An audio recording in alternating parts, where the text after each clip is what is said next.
આસાવળી કોક ક્યાંક કે એટલે તમને સરકામણા લાગી જાય છે. ડોબી નાવ ફાડીઓ પહેરી પહેરીને વિડીયા બનાવતા ને તમને ગામે ભગવાન બનાવી દીધા એટલે હું કઈ કોકની મિલકત હડફી લેવાની. કોને ઓપન તો તમને કેવી ગુજરાતીમાં કે તમે ક્યાં ક્યાં મારી જેમ હું કાંડ કર્યા છે. એટલે આપણને ખબર પડે ને કે આપણે ભગવાન બનવી છે. તો કૃષ્ણા પટેલ તારું પણ જોઈ લેવાય, કારણ કે તે કોઈની સેવા નથી કરી. જે સેવા કરે એને કરવા દે કૃષ્ણા પટેલ તું.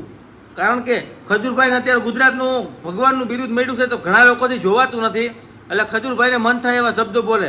મિત્રો, ઘટના એવી છે કે ખજૂરભાઈ સિંગતેલનું ચાલુ કર્યું પછી ઘણા લોકોને પેટ બળતરા ચાલુ થઈ ગઈ છે.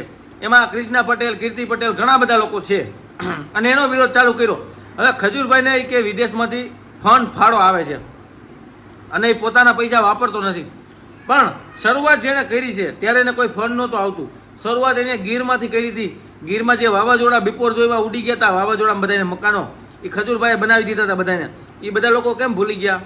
શરૂઆત તો ખજૂરભાઈએ કરી. હવે બધા લોકો એને સાથ અને સહકાર આપે તો એમાં શું મોટી વાત છે? આવું ના કહેવું જોઈએ. મારા ખ્યાલ પ્રમાણે કોઈ પણ ગુજરાતમાં કે ભારત વર્ષના ઇતિહાસમાં કોઈ પણ સમાજનો લોકો સારું કામ કરતા હોય તો એને સપોર્ટ ના કરો તો વાંધો નહીં, પણ એની બુરાઈ ના કરવી જોઈએ. મારું આવું માનવું છે. તો કૃષ્ણા પટેલનો જે વિડીયો વાયરલ થઈ રહ્યો છે એમાં કહી રહી છે કે તું કેવો છો, હલકો છો. ભાઈ, હલકું કોઈનું ચારિત્ર સારું નથી. પહેલાં ગરીબ માણસ હોય તો બધાએ કાંઈક ને કાંઈક કાંડ કર્યા જ હોય છે, બરાબર? હવે કેવા છે એ જુઓ.